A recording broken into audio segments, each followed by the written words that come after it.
नमस्कार. श्री निसर्गदत्त महाराज दैनंदिन चिंतन भाग 337 आणि 338. आईना मुझे पहले सी सूरत मांगे. आईना मुझे पहले सी सूरत मांगे. मेरे अपने मेरे होने की निशानी मांगे. श्री निसर्गदत्त महाराज म्हणतात, तुम्हाला जर वाटत असेल की तुम्हाला स्वरूप ज्ञान प्राप्त झाले आहे, तर तो तुमचा केवळ आणि केवळ भ्रम आहे. कारण स्वरूप ज्ञान ही अगदी साधी, सहज, मूळची स्थिती आहे. तिथे असे मुद्दाम काही वाटण्याला वावच नाही. स्वरूप ज्ञान तुमच्या ठिकाणी मूळचेच आहे, पण तुम्हाला मात्र ते पटत नाही. आपण कुठल्याही अवस्थेच्या अतीत आहोत. अगदी समाधी वगैरे वगैरेच्याही. इथे समाधीलाही काही महत्व नाही. एकदा एका साधकाने श्री निसर्गदत्त महाराजांना विचारले, तुम्हाला कुणाची भक्ती करायला आवडेल? महाराज लगेच म्हणाले, स्वयंप्रकाशाच्या शोधात जे आहेत त्यांची भक्ती करणे मला आवडेल. कारण मी स्वतःला जे समजतो ते फक्त तेच मी काय म्हणतो ते जाणू शकतो. आपण आपला चेहरा पाहू शकत नाही, फक्त आरशातील त्याचे प्रतिबिंब पाहू शकतो. आपण आपला चेहरा पाहू शकत नाही, फक्त आरशातील त्याचे प्रतिबिंब आपण पाहू शकतो. तसे आहे समजा. कारण मी स्वतःला जे समजतो तेच फक्त मी जाणू शकतो. तुम्ही म्हणजेच भूतकाळ, तुम्ही म्हणजेच भविष्यकाळ, तुम्ही म्हणजेच वर्तमान काळ, तुम्हीच इच्छा, तुम्हीच भीती. इथे कुठलेही विभाजन नाही. या व्यतिरिक्त तुम्ही कोण आहात, तुम्ही काय नाही हे जाणणे एवढेच पुरेसे आहे.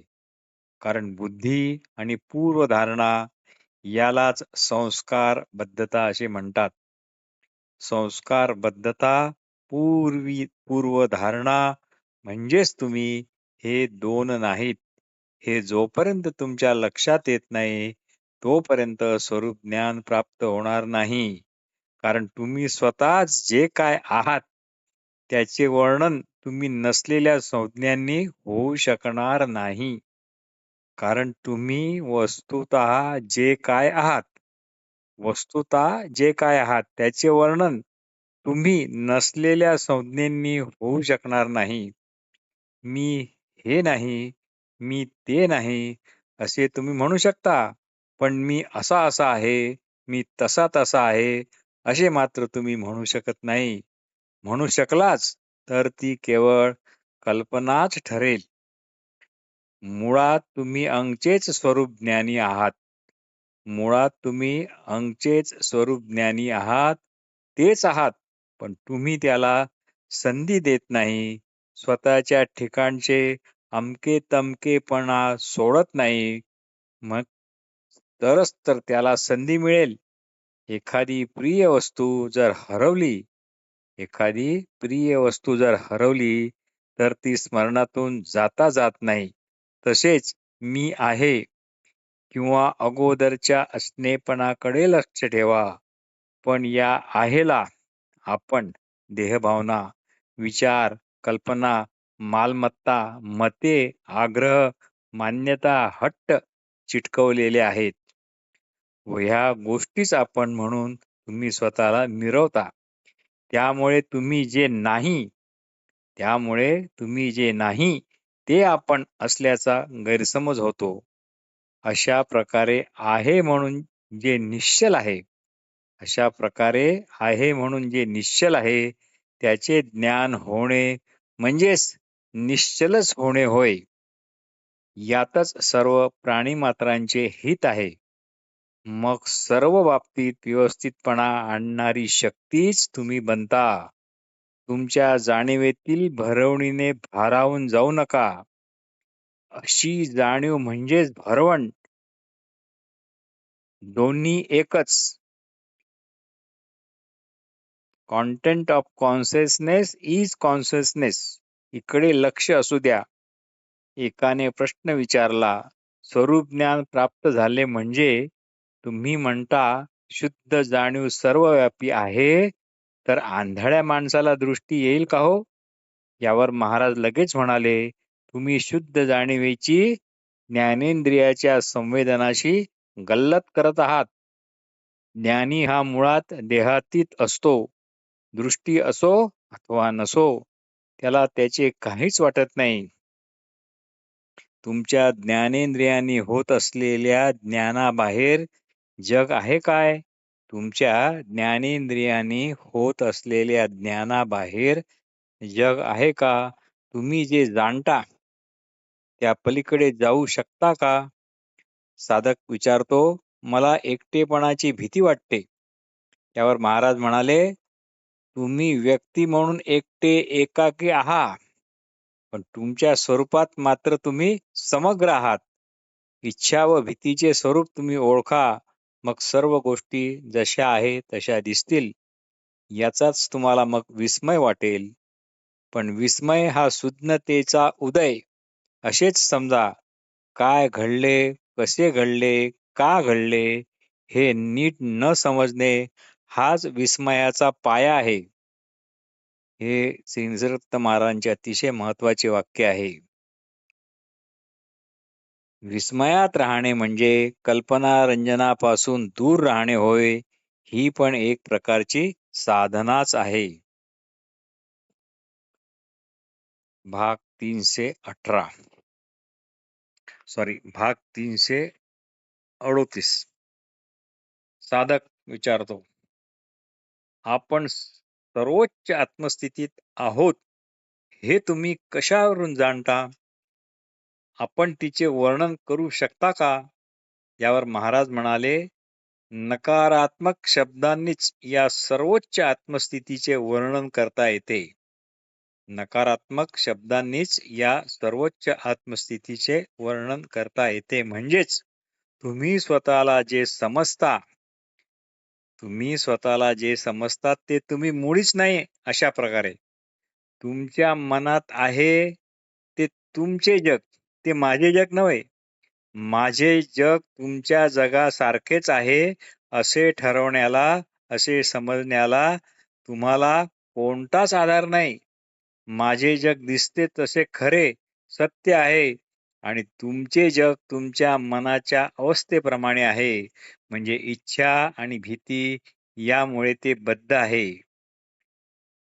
ते दिसते आणि कधी अदृश्यही होते.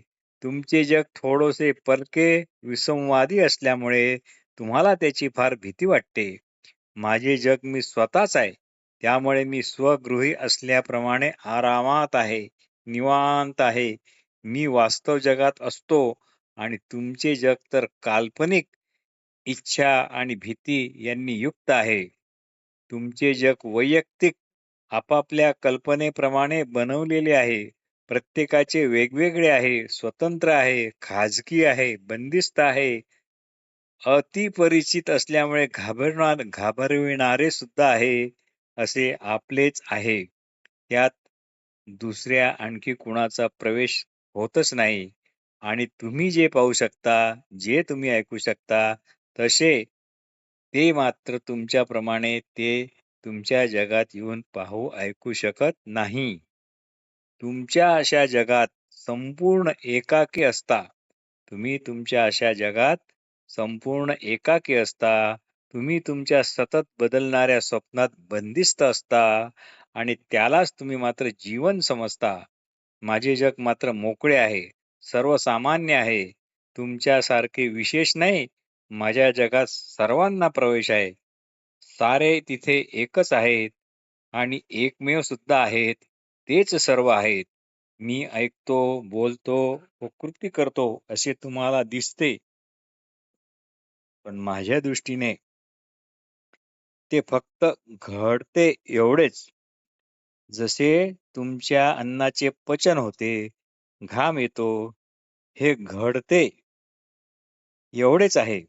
हे देहबुद्धी या सर्व क्रियांकडे लक्ष पुरवते. देहबुद्धी या सर्व क्रियांकडे लक्ष पुरवते, पण मला त्यातून मात्र वगळते.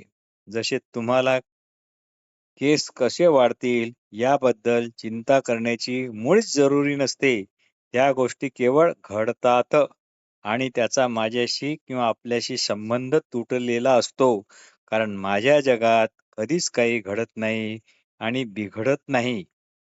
मी निश्चिंत आहे, निवांत आहे. म्हणून तुम्ही जसे आहात तसेच राहा. तुमचे जे खरे असणे आहे, त्याला तुमचे जीवन घडविण्यास संधी द्या. मी निश्चित सांगतो की तुम्हाला याबद्दल कधीही खेद वाटणार नाही, पश्चाताप वाटणार नाही. तुम्ही जीविताची ओढाताण करण्याची मुळीच जरुरी नाही. तुम्ही जीवन प्रवाहासोबत फक्त आणि फक्त वाहत वाहत जा. चालू क्षणात राहण्याच्या कामगिरीला पूर्णपणे स्वतःला वाहून घ्या. म्हणजे भूत भविष्य संबंधी तुम्ही मृत व्हा. तसेही भूत भविष्य हे मृतच आहे. कारण जगणे याचाच दुसरा अर्थ मरणे हा आहे. हे विधान निराशाजनक नाही, तर ते वास्तव आहे. मृत्यूशिवाय न जीवन आहे, न जीवनाशिवाय मृत्यू आहे. मुख्य गोष्ट लक्षात घ्या. आपल्या अगोदरपणापासून असणाऱ्या असणेपणाशिवाय दुसरे म्हणून काहीच नाही. तुम्ही प्रकाश स्वरूप आहात. बाकी सर्व प्रकाशित होणारे आहे व जे कशावरही अवलंबून असते ते सदैव मिथ्याच असते, भासमान असते, खरे वाटते पण खरे नसते. त्याच्यात सुखदुःख, हर्षविषाद देण्याची क्षमता मुळीच नसते. दुसऱ्यापासून किंवा स्वतःपासून काहीच नको अशा मूळच्या स्थितीत या. सर्व बाबतीत एका अर्थाने मृतवत व्हा, म्हणजेच सर्वच काही व्हा. कशाचीही गरज नसणे आणि काहीही न करणे हीच खरी नवनिर्मिती होय. आपल्या हृदयात विश्वाचा उदय आणि अस्त पाहणे हे एक आश्चर्यच आहे. ही एक विस्मयाचीच गोष्ट आहे. हे आपले ऐश्वर्य आहे. जणू हा आपला ऐश्वर्य योग आहे.